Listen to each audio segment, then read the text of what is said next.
Everybody ready? Applause, guys. The applause to get this thing hooked up. Yeah, that's what I was talking about. That's it. First round. That's the first one. You know, when they asked me about doing a after dinner talk, this is not my normal venue. I'm used to doing technical seminars, but I thought this sounded like it'd be a lot of fun to do. But then after I agreed to it, I thought, I better get a little advice from some folks about what to talk about. So I cooked up a great big old pile of boar barbecue and got out a very generous supply of liquid libation and invited some of my friends over. Now, my friends can be, is it going to move? I'm not going to have to use this maybe. There we go. They can be a little ornery and pig-headed. But down deep are really good folks, and you put enough of that liquid tongue oil in them, they can come up with some good thoughts, and they'll tell you just what you think. So as the evening wore on, we got to talking about what I should say tonight. One of them said, well, just get up there and tell a bunch of hunting stories. Everybody likes hunting stories. Now, I can do that. I can come up with some hunting stories. Then one of the others said, now, really, you should put something serious in there that's a thought folks can take away with them. And I thought, well, that's a good idea. I'll ponder on that a bit and see if I can come up with something. And then one of them said, well, now the first thing you better do is get up here and tell them a little about yourself, because everybody's going to say, who dat? So I thought this was a real good idea. Now, I thought the first thing I should do is answer the question that's on everybody's mind, everybody's too polite to ask, is how the heck does anybody who looks like he used to be Chris Christie's physical trainer manage to do anything? Well, in my own defense, I didn't always look like this. And I thought I would try to bring some things along to prove to you I didn't look like this. But that was no easy order. When I retired to move to Africa, I got rid of everything I had except my hunting equipment and a few old hunting books. And I mean everything. All my pictures went into dish packs, went to trash. My mounted trophies I gave away to people. House, car, I mean everything I had went. If it wasn't hunting stuff that I could ship over to Africa, or that handful of books I just couldn't bring myself apart with, it was gone. And so I moved over to Africa figuring I was going to live there the rest of my life. I'd been to Africa a lot of times, pretty familiar with it. And so I based my operation in Zimbabwe, which wasn't the smartest move I ever made. Things fell apart after a few years, and when they fell apart fast. And I had to leave Zimbabwe on 24 hours notice. And I got out of there with my guns, because I was working as a guide some. And they made me bring the guns out. Those had to come with me. And I got my binoculars out and one change of clothes. And when I left Zimbabwe, that's all that I owned on the face of the earth. I lost house, car, all my hunting kit, everything gone. Now, some friends did manage to get in my house before it was looted and got some of my bows. And after a couple of years, they managed to get those shipped out to me. But those friends then eventually lost their farm and so forth. They lost a heck of a lot more than I did.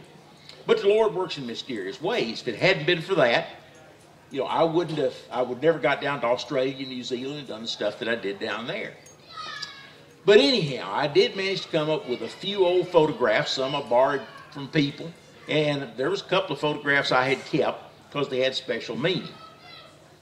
And this is the earliest photograph I could come up with. Now, I was 14 years old. Here, this is not my first deer. My first deer with a bow was a couple of years before this. But it just happened to, whatever reason, somebody had hung on to this photo. And so I got a copy of it back. Now, I want you to look. Wasn't I cute there? Now, honestly, I was cute. So see, I didn't always look like this. Now, this photo is one I had kept. And it's not because of the deer in there, but it does happen to be the first morning that I took 2 deer in one morning. I kept the photograph because of the guy there with me. His name is James Hayes. And James was my hunting partner.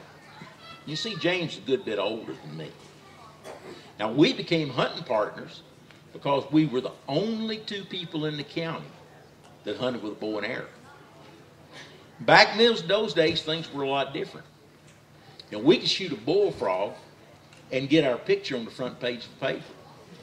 We were varmint calling one morning, and James shot a bobcat. Lordy, you'd have thought he'd have killed a Loch Ness monster. The pictures and story filled up darn near the whole front page of the paper. James, the best deer hunter I ever knew. He was also a World War II vet and had been down in New Guinea, fought in New Guinea. And that's one of the reasons I always wanted to go to New Guinea. And anybody that attended the seminar earlier today will know that archery-wise, that turned out to be one of the most fascinating trips I've ever taken. But James was a commercial fisherman. He lived out in the country. And on the weekends, I'd go out to James' house, and he always kept a big pack of hound dogs. Being a commercial fisherman, he had a lot of stuff to feed them, so, you know, keeping 30 or 40 hound dogs wasn't too big a problem for him. And that's no joke. Sometimes it was as many as 40 of them. And we'd take that pack of hound dogs and cross the road in front of James's house. And right there, a stretch of bottomland started, ran for about 10 miles over the next county road. And we'd turn all them dogs loose, and we'd spend the day shooting swamp rabbits or shooting at them. And a good day, we'd kill 2 or 3 rabbits. But boy, you talk about getting some good running practice. And James had one dog that I'll never forget. His name was Doolittle, and he was a beagle. And he was stone deaf. But when he got on the trail of a rabbit, every time them little legs hit the front ground, it was oof, oof, oof, oof, oof. And that rabbit wasn't going to lose him. Those rabbits would dive into the biggest brush pile you ever saw. Doolittle going right behind him. You could hear him down there. You'd swear. Ain't no way that dog's ever coming out of that brush pile. But pretty soon that rabbit come squirting out. Here come Doolittle right behind him. Only trouble with Doolittle was at the end of the day, you couldn't call him off the trail because he was deaf. You had to get in front of him and catch him. Then he would fight you all the way home, wanting to go back and chase them rabbits. Best rabbit hound there ever was. But I kind of got off the subject. Now, so this is only a year later than the other one, 15. See, I still cute at 15. Now we got a big jump here. This is ended up in my late 20s. That was about the next photo I could come up with. And this is out on Kodiak Island, an area called Portage Bay. And you can see, I just put it, I'm still cute there. And here we're jumping up into the early 30s. And this is one of several bears that I shot over in Minnesota when I was stationed over there. And I spent 11 years over there working on the Indian reservations. And got to shoot quite a few deer and quite a few bears because I was surrounded by, goodness knows, well over 10,000 acres of tax forfeit land. Because the economy over there, tax is pretty high and a lot of people had left. See, you can't tell it. This is me trying to take a self-timed photo, so it don't show up pretty good. Take my word for it, I'm still cute. Now this jumps to my late 30s, and this was not my first trip to Africa, but this zebra was my first zebra stallion, and it was the most spectacular running shot I've ever seen. I wasn't smart enough then to dissect that animal and find out what it is that arrow hit, but he was on a run, and when I hit him, he went about 10 or 12 yards, went head over heels in a cloud of dust, dead as a doornail. And I don't know what that arrow hit to put him on the ground that fast, but I sure would like to know. That's one of those that, you know, I'll write that shot down. But now notice, see, still cute. Now, I put this photo in just because everybody likes it. This is still in my late 30s. And everybody just sort of appreciates the rhino photo. He's the first of 2 that I shot. And that's a 115-pound longbow, 1,286 grain arrow I shot him with. Now this is up in my mid-40s. And that's a caribou from up in the Brooks Range. And you see, I still cute at 40. I was doing pretty good. Now this is up in my mid-50s. And I borrowed this from one of my friends because I didn't get hardly any photographs out of Africa. And that's my big 500 Nitro Express double rifle there.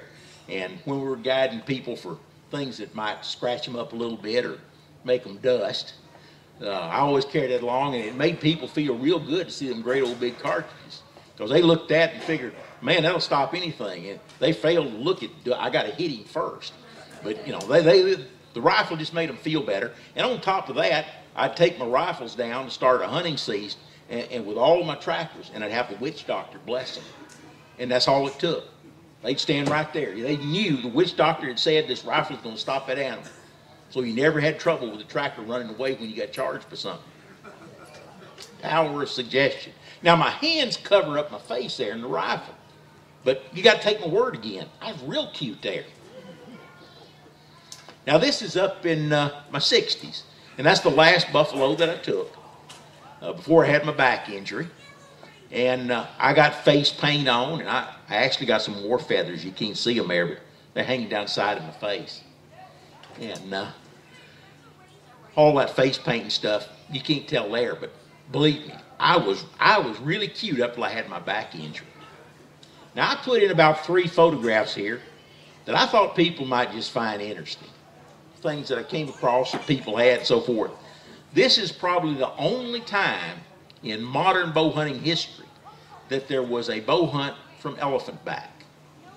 And the clients there are the late Dave Johnson that owned Thunderbird Archery, and Harry Sipman, his hunting partner. And these are trained African elephants. People say you can't train them, but they do. Hannibal trained them. People forget that Hannibal had African elephants, not Indian elephants. And so this is the ultimate portable elevated hunting stand. That you can ride right up to the animals. But Dave and Harry said the only problem was it's hard to shoot your bow while you're doing the splits. Now this photograph, I put it in just to prove that I was really stupid when I was young. That's a black rhino. I was fortunate enough to start hunting Africa when the black rhino were so common it was still a problem. On my first safari over there, I ran from rhino at least once a day, some days 4 or 5 times. This is a photo that was taken with a snapshot camera. Now I see a handful of you out of there that will know what a Kodak Brownie camera is.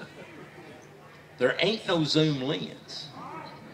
I had no business standing in front of a rhino at that distance, but I was dumb enough to do it and get away with it. And this photo is one of my all-time favorites. This is a big Asian buffalo that came into my camp in Northern Territory in Australia. And he spotted my target. And I think he decided he ought to take a little practice too. Now you look at him, can't you see him concentrate? Say, pick a spot, pick a spot. Now, when I retired, moved over to Africa, I started writing a regular article for every issue of a magazine down in Australia called Archery Action. It's Australia's largest circulation magazine, and I wrote an article for every issue for better than a dozen years, even after I had to leave Africa and move down there. And I wrote them under the pen name of the Old Derelict Bow Hunter. And nobody knew who the Old Derelict Bow Hunter was. Even after I moved down there, I kept it secret as long as I could, because it was fun to hear people talk about the articles not knowing I'd written them. And sometimes a little embarrassing. But anyhow, the Old Derelict is a whole different critter. And what I'm going to do now is I'm going to turn the rest of this talk over to the Old Derelict. And he's going to tell you a few stories. The first one he's going to tell you is about the Old Derelict's most dangerous hunt. Now this took place in the early 70s. And Jim Scarborough and the Old Derelict decided to make a late fall hunt over in the area called the Roan River in Alaska. Now, the Roan River is just sort of on the northwest side of what was then McKinley Park. Now there was already a couple of feet of snow on the ground, and the temperature was running from freezing down to way below zero at night. Rivers were flowing slush ice. Jim and the Old Derelict flew in to a little landing strip at the Roan River. Now at the Roan River, there's a little cabin that served, and still today serves as a checkpoint on the Iditarod dog sled race. And as was the custom then, that cabin was there the rest of the year for anybody that needed to use it. And so we had flown in to drop some gear at this cabin, and it was going to be our drop-off point for gear. Now, this is a picture of that cabin today. It's still there. Now, it didn't look like this back then. Four-wheelers didn't even exist, for one thing. But the trees came right up to the cabin. The only clearing was just a little clearing in the front yard. And I suppose they'd cut all these trees down for that little wood stove in the ensuing 30-some-odd years since then. That's why they got a big clearing out there now. Now, this hunt was to be a backpack hunt for 7 days for the free-ranging bison in the area. You're only allowed one bison every 5 years. So neither Jim nor the old derelict wanted anything other than a good bison. So they decided we're going to make this hunt and going to sleep in a little 2-man backpack tent, move camp every day, eat freeze-dried food, live out in that freezing weather. So they made their 7 days of hunt, and they saw some bison, but nothing of a trophy class, so neither one of them wanted to waste that once every 5-year chance at taking a bison. But it wasn't a total bust on the hunt. Jim did shoot a moose. Now, this is not Jim, and it's not his moose. It's a picture so that you know Jim shot a moose.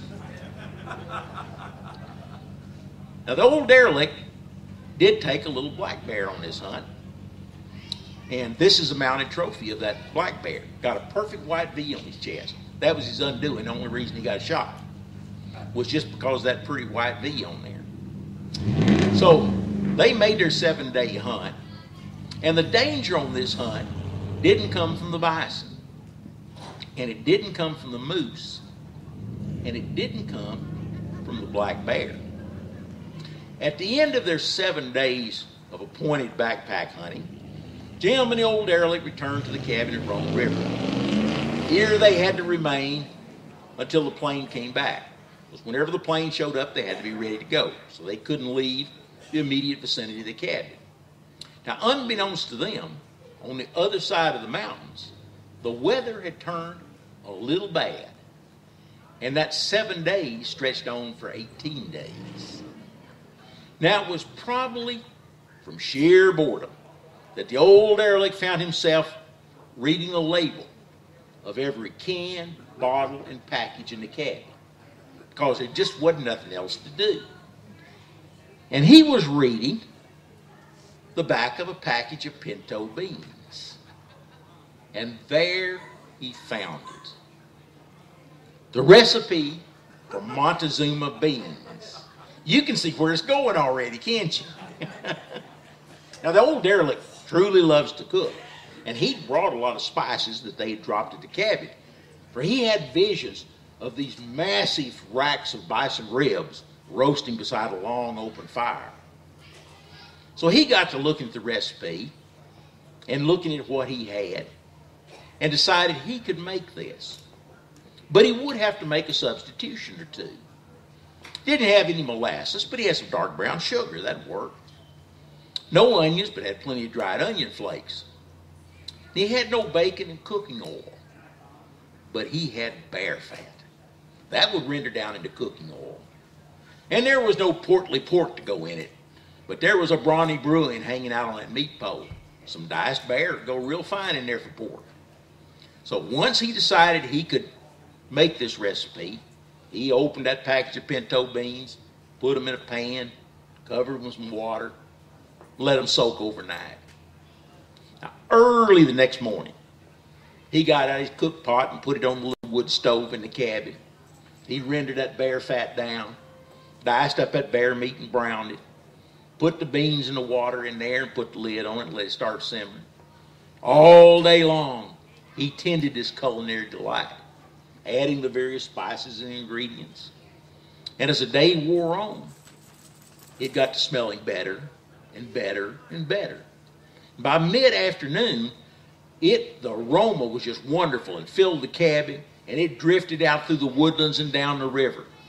And Jim and the old derelict started getting powerful hungry, because they'd been out there for a week in a little 2-man tent in freezing weather eating freeze-dried food. And this was smelling real good. So as it got closer to time to eat, the old derelict made a pan of cornbread to go along with it. And he broke out their little supply of liquid libation they had brought for just such a celebration. And when it was time to eat, they sat down at the little split rail table in the cabin, and they ate. And they ate. And then they ate some more. They ate like only two men who have been out in a two-man tent, sleeping in freezing weather and eating freeze-dried food for a week can eat. And at the end of the meal, they were powerful satisfied. And when it was bedtime, they got into their sleeping bags, clad only in their long handles, which is a garment you rarely egress from in the Arctic cold. And they fell into blissful sleep. And then, about 3 o'clock in the morning, it hit. And Jim and the old derelict woke up gasping for air. Now, the old derelict had been many places around the world, and he had smelled many foul and fetid fumes. But this murderous mist was beyond description. In a flash, they were out of their sleeping bags, pulled on their boots, bolted out through the door of that cabin into the little cleared yard in front of the cabin. And there they stood, clad only in their long handles and boots, out in 2 feet of snow, whole scene bathed in the beautiful aurora. And they shivered and they shook because it was at least 40 below. Now, ever so often, one or the other would pluck up the courage and go in to test the rank aroma of this murderous mist. They tried many times, and each time they were repelled back out into that cold. Now, it's obvious that they survived this smelly smog, or there would be no one to tell the story. But still today, in the evenings when he sits around the campfire, staring into the glowing embers of the coals, the old derelict likes to remember this hunt. And he can imagine how things could have ended differently. And he sees himself as a mere ethereal entity from somewhere across the Great Divide, looking down on the scene. And he can see the Alaska State Troopers gathered around the frozen bodies of the two hunters, clad only in their long handles and their boots, frozen to death in the snow, mere feet from the open door of the cabin. And he can hear one of the troopers saying, what could it have been that drove them from the warmth and safety of their cabin to freeze to death just feet from the open door? And one of the other troopers looks around and he says, well, perhaps it was a bear. And the old derelict can hear himself beller, a bear? A bear? Any bear would have been far friendlier than Montezuma's beans. And that was the most dangerous hunt the old derelict ever went on.